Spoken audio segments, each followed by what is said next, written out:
ఇప్పుడు అందరి కోరిక ఒకటే, మన మెగాస్టార్ చిరంజీవి గారి మాటలు వినాలి అని చిరంజీవి గారిని మాట్లాడవలసిందిగా రిక్వెస్ట్ చేస్తున్నాము.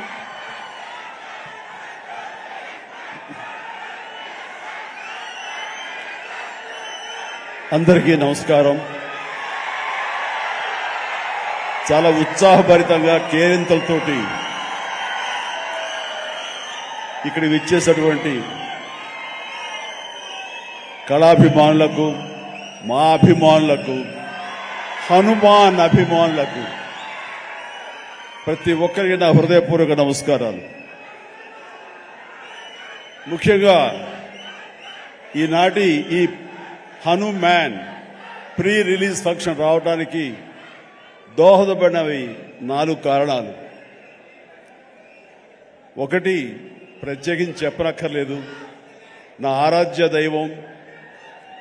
నేను చిన్నప్పటి నుంచి అన్నీ తానే, అమ్మా నాన్న తర్వాత అని అనుక్షణం నేను ప్రార్థించే ఆ హనుమాన్ని సెంట్రిక్గా తీసుకుని ఆయన గురించి తెలిపే ఒక సినిమా ఈ హనుమాన్. అదొక కారణమైతే, డైపర్లో వేసుకునే స్థాయి నుంచి ఈరోజు డయాసులు ఎక్కే స్టేజ్కి వచ్చాడు నా ముందంటే, అలా అంచెలంచెలుగా ఎదుగుతున్న తేజ సజ్జ ఒక కారణం. ఈ మధ్య ఈ ట్రైలరు, ఈ టీజరు, ఈ హనుమాన్ చూసినప్పుడు అందులో నాకు చాలా ఫినెస్, ఆ ఫైనాలిటీస్, ఆ విఎఫ్ఎక్స్ కానివ్వండి, కథ కానివ్వండి, ఆ సౌండింగ్ కానివ్వండి చాలా బాగుండి ఫస్ట్ టైం ఎవరి డైరెక్టర్ అని అడిగి తెలుసుకున్నాను. ఆ 3వ కాలం ఎవరంటే సురేష్ వర్మ. అండ్ అలాగే ఇవన్నీ తెలుసుకున్న తర్వాత నాకు అనిపించింది ఖచ్చితంగా ఈ సినిమా చాలా ఫైనెస్ట్ ఫిల్మ్ అవుతుంది అని తెలిసింది. ఆ తర్వాత కొద్ది రోజుల క్రితం వీళ్ళిద్దరూ నా దగ్గరకు వచ్చి ఈ సినిమాకి మీరు ముఖ్య అతిథిగా రావాలి అంటే అసలు ఏమాత్రం సమయం తీసుకోలేదు. ఖచ్చితంగా వస్తాను, మీతో ఉంటాను, అన్ని రకాలుగా నా ప్రోత్సాహం మీకు ఉంటుందని చెప్పేసి చెప్పడం జరిగింది. అండ్ నేను ఎప్పుడూ నా ఆరాధ్య దైవమైనటువంటి హనుమంతుడి గురించి ఎప్పుడు నేను చెప్పుకునే సందర్భాలు నాకు తారసపడలేదు, ఎక్కడ చెప్పుకోలేదు. కానీ ఒక్కొక్కసారి మనలో ఉన్న భక్తి చెప్పుకోవాలా అని నాకు అనిపిస్తుంటుంది, కానీ ఒక్కోసారి చెప్పుకోవాలి అని కూడా నాకు తోస్తుంటుంది. ఎందుకంటే ఏ ఆంజనేయ స్వామిని నేను తలుచుకుంటూ చిన్నతనం నుంచి ఒక నిబద్ధతతో, ఒక క్రమశిక్షణతో, ఒక లక్ష్యంతో, ఒక ధ్యేయంతో ఈ రోజున ఈ స్థాయికి వచ్చానో, ఎవరి అండదండలు, ఎవరి ఆశీస్సులు నాకున్నాయని బలీగా నమ్ముతానో, ఆ స్వామి మీద ఒక కథ వస్తుంది అంటే అలాంటి స్టేజ్ మీద ఆయనతో నాకున్న అనుబంధాన్ని చెప్పుకోవాల్సినటువంటి సిచ్యువేషన్ ఉంది. చెప్పుకోవాలి, చెప్పడం ధర్మం. ఎందుకంటే ఇక్కడ ఉన్నటువంటి ఎంతో మంది యూత్ ఉన్నారు, టీవీల్లో వీక్షిస్తున్న వాళ్ళు మరి ఎంతో లక్షల్లో ఉన్నారు. వీళ్ళందరికీ ఒక ఇన్స్పిరేషన్, ఒక మోటివేషన్ ఉంటుంది. కాబట్టి ఇక్కడ చెప్పడం అన్నది అది ఒక హిందుత్వం గురించో లేకపోతే మరొక మతం గురించో అని చూసుకోకుండా ఒక ఇన్స్పైరింగ్ పర్సనాలిటీ మనల్ని ఎంత పైకి రావడానికి, మనల్ని అత్యంత స్థానం నిలబెట్టడానికి ఎలా దోహదపడతాడు, పూర్తిగా ఆయనకి మనం సరెండర్ అయిపోతే అన్న దానికి ఒక ఎగ్జాంపుల్గా ఈ హనుమంతుడు నేను తీసుకున్నాను. చిన్నప్పటి నుంచి ఆయనే నమ్ముకున్నాను. కాబట్టి అది మీరు కూడా ఎవరైనా సరే అలా నమ్ముకుంటే కనుక అలా స్థాయికి, ఉన్నత స్థాయికి వస్తారు. మీకు అది ఇన్స్పిరేషన్గా ఉంటుందన్న ధ్యేయంతో ఈ రోజు చెప్పాలనుకుంటున్నాను. ఇది చాలా మనసు అంతరాంతరాల్లో నుంచి నేను వెలిబుచ్చుతున్నటువంటి ఇది. మా ఇంట్లో ఎవరూ దైవభక్తులు లేరు. నాన్నగారు కమ్యూనిస్ట్, ఆయన ఫోటోకి దండం పెట్టడం చాలా రేరు. ఎప్పుడైనా అమ్మ కోరిక మేరకు తిరుపతి వెళ్ళి ఆ స్వామి దర్శనం చేసుకుని వచ్చేసేవాళ్ళం తప్ప, శనివారం అమ్మ వెంకటేశ్వర స్వామికి దండం పెట్టేది తప్ప, అంతమించి ఎవరు ఫోటోలకు దండం పెట్టగాని, స్వాముల్ని కొలవడం కానీ, దేవుణ్ణి ప్రార్థించడం కానీ ఏమీ లేదు. అలాంటిది ఈ చిన్నతనం అంటే 7th క్లాస్ నేను చదువుతుండగా అది పొన్నూరు, అక్కడ ఒక ఆంజనేయ స్వామి గుడి ఉండేది. ఆ ఆంజనేయ స్వామి గుడిలో నేను రోజు వెళ్ళి ఆంజనేయ స్వామి దండం పెట్టుకుని వస్తుంటాను స్కూల్ నుంచి వస్తూ. ఆ తర్వాత next year 7th class 8th class నేను బాపట్లలో చదివేవాడిని. ట్యూషన్ ఈవినింగ్ ట్యూషన్ నాకు ఆంజనేయ స్వామి గుడి దాటుకుంటూ వెళ్ళాలి. తిరిగి వచ్చేటప్పుడు ఈవినింగ్ 8 ఎంత అవుతుండేది. కొంచెం చీకటిగా ఉండేది. ఇప్పుడు అంత బిజీగా అప్పుడు ఉండేది కాదు కాబట్టి కొంచెం భయంగా ఉంటుండేది. కానీ ఆ హనుమంతుడి గుడి పక్క నుంచి వెళుతుంటే అందులో ప్రసాదాలు ఇచ్చే సమయం, ఆ వంక ఈ వంక ఆకలి అవుతుండేది. వెళ్ళి ప్రసాదం కోసం హనుమంతుడితో భక్తి ఏర్పడింది నాకు. అలాగా ప్రసాదం తీసుకుంటూ అక్కడే తింటూ ఆయా స్వామి ఆ పూజారి ఎవరైతే ఉన్నారో ఆయన చెప్పే విషయాలు హనుమంతుడి గురించి వింటూ అక్కడ హనుమాన్ చాలీసా ఆ పలకల మీద శిలా పలకల మీద రాస్తుంటే అవన్నీ ప్రాక్టీస్ చేస్తూ అలాగే తెలియకుండా నాలో ఆయన మీద భక్తిభావం అలాగ కుదిరిపోయింది. కుదిరిన తర్వాత అక్కడి నుంచి నేను మొగల్తూరు వెళ్ళి 7th, 8th, 9th క్లాస్ చదువుతాను. ఆ సమయంలో మా ఫ్రెండ్స్ తోటి బజార్లో వెళ్తుంటే మీకు గుర్తుండి ఉంటుంది, చాలా మంది ఎవరైతే విలేజ్ నుంచి వచ్చారో వాళ్ళకి బాగా తెలుసు. రోడ్డు మీద ఒక చెక్స్ ఉన్నటువంటి ఒక ఇది వేసుకుని ఒక్కొక్క చెక్స్ లో ఒక్కొక్క వస్తువుని, ప్లాస్టిక్ వస్తువులు, రకరకాల వస్తువులు పెట్టి ఒక క్యాలెండర్ ఉండేది. క్యాలెండర్ కింద మిఠాయిలు అతికించేవాడు. సో మనం 2 పైసలు 3 పైసలు ఇస్తే ఆ మిఠాయి మనకి ర్యాండమ్ గా చింపుకోవచ్చు. అది ఓపెన్ చేస్తే ఇంత పెప్పర్మెంట్ ఉంటుంది. ఆ పెప్పర్మెంట్ వెనకాల ఒక నెంబర్ ఉంటుంది. ఆ నెంబర్ చూసుకుని చెక్స్ లో చూసుకుంటే ఏ వస్తువు, అది ప్లాస్టిక్ దువ్వెన రావచ్చు, ప్లాస్టిక్ అద్దం రావచ్చు, ఒక్కోసారి ఏమీ రాకపోవచ్చు. అలా చూసుకుంటే నాకు ఒక క్యాలెండర్ వచ్చింది. ఆ క్యాలెండర్ ఇచ్చాడు. ఓపెన్ చేస్తే హనుమంతుల వారి క్యాలెండర్, ప్రసన్న ఆంజనేయ, గుండె చీల్చుకున్నది. ఆ హనుమంతుడు వాడు ఏ సమయంలో వచ్చిందో ఈ రోజుకి మా ఇంట్లో అది అలా కొలువై ఉంది. ఆంజనేయ స్వామి ఫ్రేమ్ కట్టి అది పూజిస్తూనే ఉన్నాను గత ఎన్నో సంవత్సరాలుగా. దాదాపుగా నాకు 12-13 సంవత్సరాలు అప్పటి నుంచి. అంటే ఏంటో తెలీదు, హనుమంతుల వారి గురించి నేను ఆయన వెంటపడ్డానా, ఆయన మీద నాకు ఒక గురి కుదిరేసరికి ఆయన నా వెంటపడ్డారో నాకు తెలియదు. కానీ నా యొక్క జీవితంలో అంతర్భాగం అయిపోయారు. అది అంతటితో ఆగకుండా నేను 10th చదివే సమయానికి మా నాన్నగారికి ఎక్కడో పేరాల చీరాల అనే ఊళ్ళో నాన్న పనిచేసేవాళ్ళు. అక్కడి నుంచి నాన్నగారికి మాడుగులని ఉత్తరాంధ్రలో అయింది ట్రాన్స్ఫర్. అక్కడికి వెళ్ళటం నాన్నగారికి ఇష్టం లేదు. సో లాంగ్ లీవ్ పెట్టేశారు. ఆయన 3 monthsలో చాలా దిగాలు పడిపోయేవారు, ఒక డిప్రెషన్ గురయ్యేవారు. నాన్న అలా చూస్తే నాకు చాలా బాధ అనిపించేది. నాన్న, మీకు దేవుడి మీద నమ్మకం లేదు, కానీ మీరు హనుమంతుల వారిని హనుమాన్ చాలీసాని 108 సార్లు చదువుతూ అలా చేయండి. విత్ ఇన్ నో టైం మీరు అనుకున్న చోట మీకు ట్రాన్స్ఫర్ జరుగుతుంది అని చెప్పేసి 16-15 ఏళ్ల కుర్రవాడిగా 10th క్లాస్లో నాన్నకి చెప్తే ఆయన వింటారా వినరో, ఆయన పెద్ద దేవుడి మీద భక్తి లేదు అని కొంచెం టెన్షన్గా నేను అది చెప్తే, అవునంటావా, జరుగుతుందా, చేద్దామా, చేయనా అంటే అప్పటికప్పుడు హనుమాన్ చాలీసా నేనే ఒక చిన్న కాగితం రాసేసి నాన్నకి వచ్చారు. నాన్న 2-3 సార్లు చదివారు. ఆ తర్వాత 108 సార్లు ఆయనకి చిట్టి గారెలు ఆయన మెళ్ళో వేసి 108 గారెల్ని, ఆ తర్వాత మార్నింగ్ నుంచి ఈవినింగ్ మధ్యాహ్నం వరకు అయిపోయింది. అలా చదివేవాళ్ళు. నమ్మండి నమ్మపోండి, 1 నెల రోజుల లోపల ఆయనకి మళ్ళీ ఏ ఊరైతే కోరుతారో ఆ ఊరికి ట్రాన్స్ఫర్ అయిపోయేసరికి నాన్నకి విపరీతమైన నమ్మకం ఏర్పడిపోయింది. చెప్తుంటారు, నాకు గురువు ఎవరో కాదు, హనుమంతుడి పరిచయం చేసిన గురువు మా పెద్ద అబ్బాయి మా శంకర్ బాబు అని. నాకు చాలా ఆనందం వేసింది. నాన్న లాంటి ఒక కమ్యూనిస్టు భావాలు ఉన్నటువంటి ఒక నాస్తికుడిని నేను ఈ రకంగా దైవభక్తుడిగా మార్చానని చెప్పేసి అక్కడి నుంచి మా ఇంట్లో మా యొక్క కులదైవం ఆంజనేయ స్వామి అయిపోయారు. ఇది ఇలా ఉండంగా పేరాల అనే ఊరపు నేను డిగ్రీ అయిపోయింది. నెక్స్ట్ ఏం చేయాలి అనే ప్రయత్నంలో చెన్నై వెళ్ళి ఫిల్మ్ ఇన్స్టిట్యూట్లో జాయిన్ అవుదాం అనుకుంటుండగా మా పెరట్లో తిరుగుతుండగా నాకు ఎర్లీ మార్నింగ్ ఏదో కాయిన్ ఒకటి కింద పడి ఉంది. ఏంటనే కాయిన్ అని చెప్పేసి కాలుతోటి ఇలాగ అన్నాను. అది సేవండి హనుమాన్ ఇది ఉండేది బిళ్ళ. వెంటనే కళ్ళకు అద్దుకుని పొరపాడైపోయింది చెప్పి చూస్తే హనుమంతుడి బొమ్మ ఉంది. అది తీసుకెళ్ళి నాన్నగారికి ఇచ్చాను. నాన్న ఇట్లాగని, అంటే నువ్వు ఏది చెయ్యాలని అనుకున్నావు కదరా, కాబట్టి అది నీకు ఒక దారి చూపించేలాగా హనుమంతుడు ఈ రకంగా కనిపించాడేమో అని పూజలో పెట్టారు. అక్కడి నుంచి నా ప్రయత్నాలు నేను చేయటం, అలాగే మెడ్రాస్ ఫిల్మ్ ఇన్స్టిట్యూట్లో నా ప్రయత్నాలు చేయటం, అక్కడికి వెళ్తే నాకు అవకాశం రావటం. నేను వెళ్లే ముందు నాన్నగారు దీన్ని ఒక దండగా, ఒక లాకెట్ నా ఆర్టిన్ షేప్లో ఒక లాకెట్లో పెట్టి నా మెడలో వేశారు. అది నేను చాలా ఒక ఆశిస్తులాగా ఒక మనోధైర్యం, అంటే జేబులో బొమ్మ ఉంటే ఎంత ధైర్యంగా ఉంటుంది ఆ రకంగా ఫీల్ అయ్యి వెళ్ళేవాడిని. అప్పటి నుంచి అవకాశాల మీద అవకాశం ఎలా వచ్చినాయో 1977 నుంచి 78 అండ్ 79 ఆ ప్రాంతంలో, సారీ 80 కదా, సారీ 78, 79 అక్కడి నుంచి అవకాశాలు ఎక్కడ కూడా ఆగకుండా రావడం జరిగింది. అంత ఆ స్వామి మహిమ అనుకునేవాడిని, ఆయన నిరంతరం పూజించుకునేవాడిని. ఆయన పూజించుకునే ప్రతిసారి నన్ను ఉన్నతమైన స్థితికి తీసుకెళ్ళి స్వామి నేను కూడా అంత క్రమశిక్షణతో ఉంటాను, ఎక్కడ వక్రదారులు కానీ వంకరదారులు కానీ నేను వెళ్ళను, అంత ఒక స్థితపేదతో ఉంటాను, ఖచ్చితంగా డిసిప్లిన్గా ఉంటాను, క్రమశిక్షణతో ఉంటాను, ఎప్పుడు ఆయనతో ఇంటరాక్ట్ అవుతూనే ఉంటాను, ఆయనతో సంభాషిస్తూనే ఉంటాను.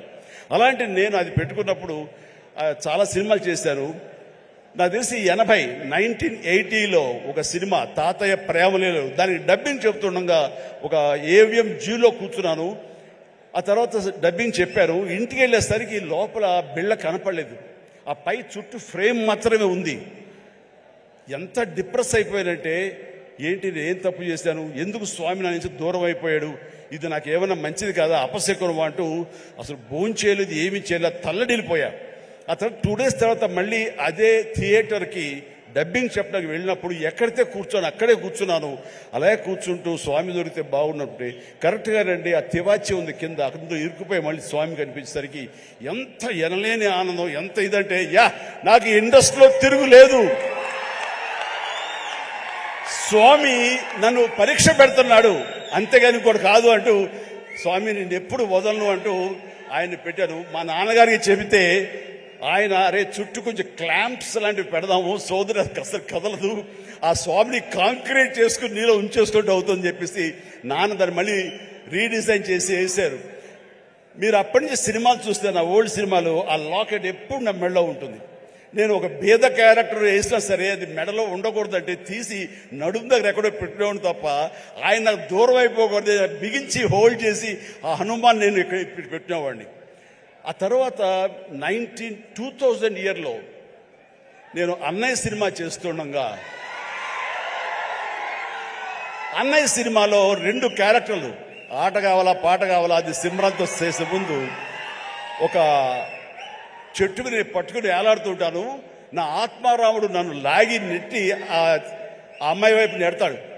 నెట్టినప్పుడు ఇది హ్యాంగ్ అవుతుంది సార్, అడ్డుగా ఉందని కెమెరామెన్, బహుశా ఎవరు మన కెమెరామెన్ చోటకే నాయుడు ఆ మాట అనకపోయి ఉంటే ఇప్పుడే నా దగ్గర ఉండేది అనేసరి అలాగా అని చెప్పి తీసేశారు. ఇలాంటి ఎవరో పక్కన ఉంటే పక్క వాళ్ళకి ఇచ్చేస్తాను. ఆ తర్వాత మర్చిపోయాను, కనపడలేదు. అయితే ఏదంటే లేదు లేదు ఎవరి దగ్గర లేదు, సరిగ్గా ఎత్తకంటున్నాను, ఎవరి దగ్గర లేదు.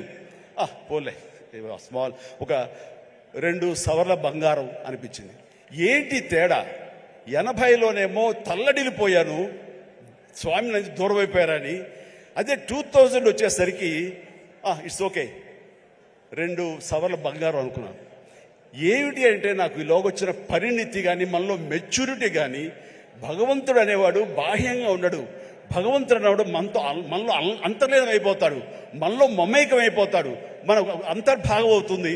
అది హనుమంతుడు అనేది మన యొక్క అంతరాత్మ తప్ప మరొకటి కాదు అని తెలుసుకోవడం నాకు నేడు పట్టింది. అందుకని ఆ చిన్నతనంలో కౌలించుకోవడానికి ఫిజికల్గా ఉండాలి, పెద్ద అయిన తర్వాత మన మనసులో కళ్ళు మూసుకుంటూ ఆయన మనతో సంభాషించే లెవెల్కి మనం ఉండాలి. హనుమాన్ ఒక్కసారి గనక మనల్ని ఆశీస్సులు అందించాడంటే జీవితాంతం వదలడు, మనలోనే నిబిడీకృతం ఉంటాడు, మనలోనే అంతర్లీనంగా ఉంటాడు. ప్రతి క్షణం మన ఆత్మ అంతరాత్మ ఆయన మనం కాపాడుతుంటాడు, మనల్ని నిర్దేశిస్తుంటాడు, మన మార్గ నిర్దేశకం తెలియజెప్తుంటాడు అని నాకు అనిపించిన తర్వాత ఈ రోజు వరకు నాకు హనుమంతుడు అంటే పూజలు పునస్కారాలు ఏమి చేయను, ఏ గుళ్ళు గోపురాలు తిరగను. కానీ ఏదైనా సమస్య వచ్చినప్పుడు పడుకునే ముందు ఇలా ఉంది అని నా అంతరాత్మతో నేనే మాట్లాడుకుంటా, నా అంతరాత్మనే హనుమాన్తో నేనే మాట్లాడుకుంటాను. తెల్లవారు లేచేసరికి నాకు దానికి సమస్యకి పరిష్కారం లభిస్తుంటుంది. అట్లా నా జీవితం ఇంతవరకు సక్సెస్ఫుల్గా వెళ్ళటానికి బహుశా ఆ హనుమాన్, ఆ తెలియని అద్వితీయమైన అతీంద్ర శక్తి నన్ను కాపాడుతుంది, నడిపిస్తుంది నాకు అనిపిస్తుంటుంది. అట్లాగా ఈ రోజున ప్రతిదీ ఆ హనుమాన్ అనేది నాలో అంతర్లీనంగా ఉంది. కానీ ఎక్కడ ఎప్పుడు చెప్పుకునే అవకాశం కలగలేదు. ఈ రోజు నాకు చెప్పుకునే అవకాశం నాకు ఈ హనుమాన్ సినిమా ఈ స్టేజ్ మీద కలిగింది. మీతో ఈ రోజున పంచుకుంటున్నాను. చాలా చాలా ఆనందంగా ఉన్నాను. అండ్ ఈ మధ్య వీళ్ళు చెప్పారు, తర్వాత బయట కూడా చెప్పారు ఎవరో, ఈ హనుమాన్ అనే టైటిల్ మీ నుంచి వచ్చింది, మీ నోటంటే వచ్చిందని చెప్పేసి ఇందొకటి ఒక క్లిప్పింగ్ వేశారు. అది సమంత అది ఆహాలో ఒక చిన్న ఇంటర్వ్యూ జరుగుతుంటే అక్కడ మీకు నచ్చినటువంటి సూపర్ హీరోస్, మార్వల్ హీరోస్ ఎవరు అని చెప్పి అడిగితే సూపర్ మ్యానా, బ్యాట్మ్యానా, లేకపోతే ఐరన్ మ్యానా ఎవరంటే నాకు వాళ్ళ పేర్లు చెప్పేటి, మన హనుమాన్ ఉన్నాడు కదా ఆయన మించిన వాడా అంటూ నేను వెంటనే ఒక క్షణం పాటు ఆలోచించి హనుమాన్ అన్నాను.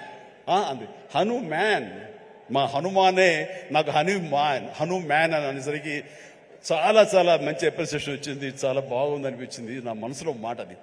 ఆ మనసులో నుంచి వచ్చేటువంటి ఆ మాటకి అంత వెయిటేజ్ ఉంది కాబట్టి ఇలాంటి ప్రశాంత్ వర్మ లాంటి వాళ్ళ యంగ్స్టర్స్ అది ఆకట్టుకుంది. ఇదే మన సినిమా టైటిల్ ఎందుకు అవ్వకూడదని వాళ్ళు నిర్ణయించుకోవటం ఇది నాకు మరింత ఆనందంగా ఉంది. ఆ రకంగా స్వామి మీతో ఉన్నాడు, ఆయన ఈ టైటిల్ పెట్టాడు, ఆయనే మనకు అందరికీ స్ఫురించేలా చేశాడు. కాబట్టి ఖచ్చితంగా ఈ సినిమా ప్రేక్షకుల ఆదరణ పొందుతుంది అంటంలో ఎలాంటి సందేహం అక్కర్లేదు.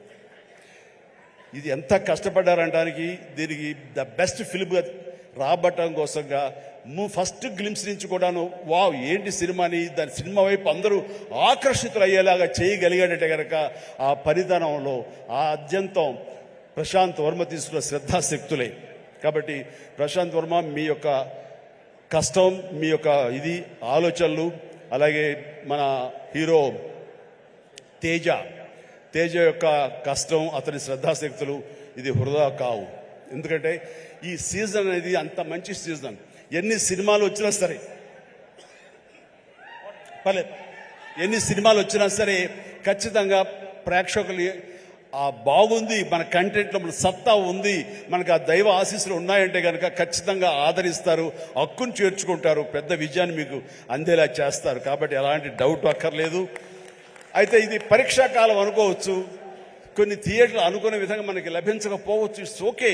ఈ రోజు కాదు రేపు చూస్తారు, రేపు కాకపోతే సెకండ్ షో చూస్తారు, సెకండ్ షో కాకపోతే థర్డ్ షో చూస్తారు.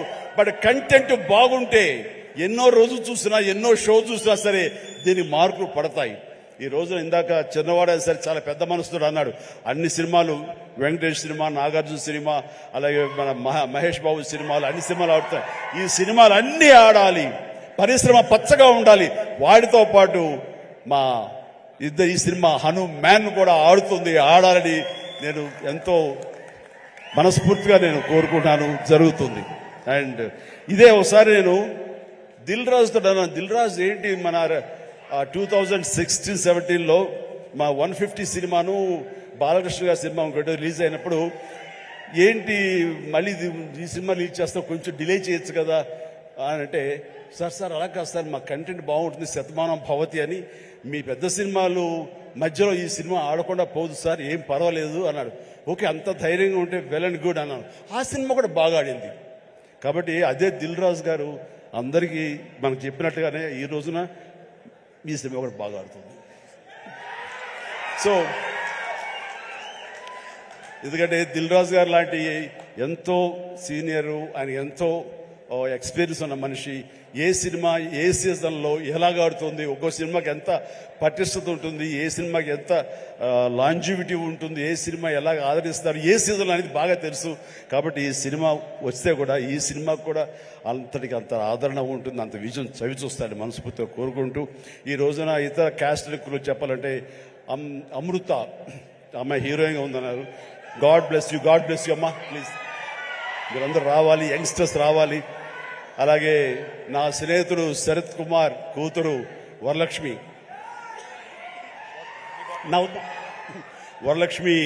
శరత్ కుమార్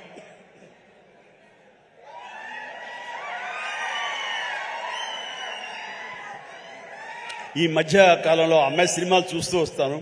ఒక్కొక్క క్యారెక్టర్ ఒకలా చేస్తుంది. ఒక్కోసారి నాకే భయం వేస్తుంది, ఏంట్రా బాబు అని చెప్పేసి, అంత పవర్ఫుల్గా చేస్తుంది. ఈ కేటగిరీలో మనకి ఇంత యంగ్ అమ్మాయిలు అలాంటి పవర్ఫుల్ క్యారెక్టర్ చేసేవాళ్ళు ఎవరు లేరు. ఒక కొత్త జోనర్లో కొత్తది ఉంటుంది. అండ్ ఇలాంటి వరలక్ష్మి లాంటి ఆర్టిస్టులు చూసిన తర్వాత కొన్ని క్యారెక్టర్స్ క్రియేట్ చేయబడతాయి. సో అదే అన్నాను, చెన్నైలో ఉన్నావా, ఇక్కడ ఉన్నావా వరలక్ష్మి అంటే ఇక్కడే ఉన్నాండి, ఇక్కడే ఉన్నామా, నీకు బోర్డులో అవకాశాలు వస్తాయి కాబట్టి తెలుగు ఇండస్ట్రీని హక్కు చేర్చుకుంటుంది, పైగా తెలుగు అమ్మాయి కాబట్టి అని చెప్పాను. So all the very best అమ్మ, గాడ్ బెస్ట్. అలాగే విలన్గా చేసినటువంటి వినయ్ చాలా వెరీ పవర్ఫుల్గా చేశారు. Vinay please please please please please please Vinay wonderful, you look damn good like A Hollywood, you look A Hollywood villain and you have your own mark and you will have your own market here. Definitely all the very best. And ప్రతి ఒక్కరికి నేను మనస్ఫూర్తిగా అందరికి చెప్తాను. And Niranjan Reddy గారికి కూడా నా హృదయపూర్వక అభినందనలు. ఈ సినిమా గురించి ఫస్ట్ నాకు పరిచయం చేసిన ఎవరో తెలుసా మా సినిమా షూటింగ్లో? Any guesses?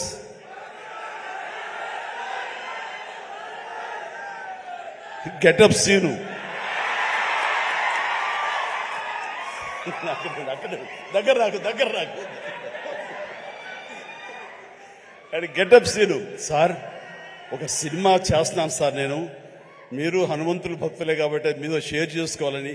ఏం సినిమా? ఎవరు? మన తేజ తెలుసు కదండి, తేజ చేస్తున్నాడు, ఇలా ప్రశాంత్ అని డైరెక్టర్, ఏమండి భలే ఉంది అని చెప్పి సినిమా గురించి సినిమా గురించి చెప్తాడేమో అనుకుంటే తన గెటప్ తన క్యారెక్టర్ గురించి చెప్తూ వచ్చాడండి. మొదటి వరకు బాగుంది, తర్వాత నిన్ను ప్రమోట్ చేసుకోవడం నాకు కొంచెం ఇంకా బాగుంది. సో అంటే ఒక సినిమాలో బాగుంది అంటే ఏ క్యారెక్టర్ ఇచ్చినా సరే అది అంతగా అలరిస్తుంది అని ఆ సంతోషం నాతో పంచుకోవడం తెలుస్తుంది. అతను చెప్పుకునే విధానం బట్టి ఆ సినిమా ఎంతగా అతనికి ఆకట్టుకుంది అనడానికి ఇది చిన్న మచ్చుతునక. అండ్ ప్రతి ఒక్కరికి, అటు కెమెరామెన్ గారికి, ఇతర కాసర్ల గారికి, కేకే గారికి, లిరిసిస్, ఇలా ప్రతి ఒక్కరి మ్యూజిక్ డైరెక్టర్ గారికి, ఇలా ప్రతి ఒక్కరికి మనస్ఫూర్తిగా నా హృదయపూర్వక అభినందనలు తెలియజేస్తూ నేను చెప్తున్నాను, ఒక్కళ్ళలో కూడా ఏ మాత్రం డల్ అనేది పెట్టుకోకండి. Cinema super duper hit. That's it. జై హనుమాన్, జై హింద్.